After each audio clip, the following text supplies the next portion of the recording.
En un mundo donde los residuos sólidos representan un desafío alarmante, es crucial entender su magnitud. Casi el 79% de los desechos terminan en vertederos, con un impacto ambiental devastador. Pero, ¿y los residuos inorgánicos recuperables? Este video explora la esencia de la economía circular, un enfoque innovador que transforma desechos en valiosos recursos, redefiniendo nuestra relación con el planeta.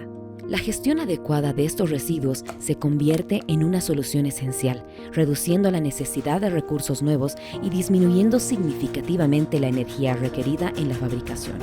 Se estima que el reciclaje de materiales existentes consume hasta un 95% menos de energía que la producción a partir de materias primas nuevas.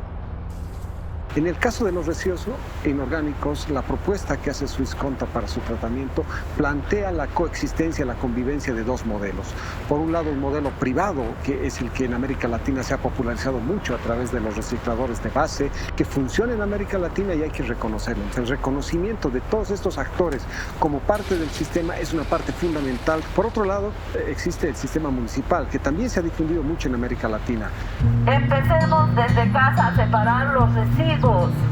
Así ayudamos al medio ambiente. Muchas ciudades de América Latina han generado un sistema de gestión de los residuos inorgánicos que parte de un sistema de recolección diferenciada, contenedores de colores en muchos casos, puntos específicos donde se colectan todos estos materiales y son llevados a plantas de separación y acopio como la que estamos viendo en este caso en la ciudad de La Paz. Ambos modelos, tanto el privado como el público, solamente pueden funcionar, solamente pueden ocurrir si es que existe mercado.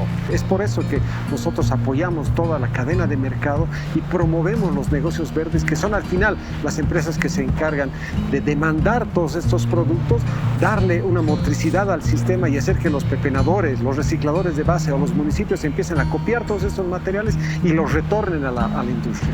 Todo este proceso se denomina economía circular. Y la economía circular no es otra cosa entonces que dejar de consumir productos de origen primario y empezar a usar productos de reciclaje. Y es así como todos estos productos empiezan a circular en las ciudades y eso genera un menor impacto ambiental. Entonces la propuesta de Swissconta nuevamente plantea, por un lado, fortalecer a los municipios, fortalecer a los gobiernos con marcos legales adecuados, con procesos y mecanismos y toda la gestión técnica, digamos, para implementar este tipo de procesos. Pero por el otro lado también trabajar con la comunidad, con la sensibilidad, trabajar con las familias, con los colegios, en sistemas de educación, para que nuestros niños y nuestra población empiece a separar en origen y haga que toda esta cadena de reciclaje funcione adecuadamente. Pongamos de nuestra parte. Yo reciclo. Yo reciclo. Reutilizar materiales reduce la cantidad de residuos en vertederos y también promueve la economía circular. Este enfoque de Swisscontact, a través de sus proyectos como mercados para el reciclaje implementado en Bolivia, buscan transformar los residuos inorgánicos en materias primas, cerrando el ciclo de vida y minimizando el impacto ambiental. Al reutilizar hoy, se combate a la contaminación y también se contribuye al impulso de la industria del reciclaje y la fabricación sostenible.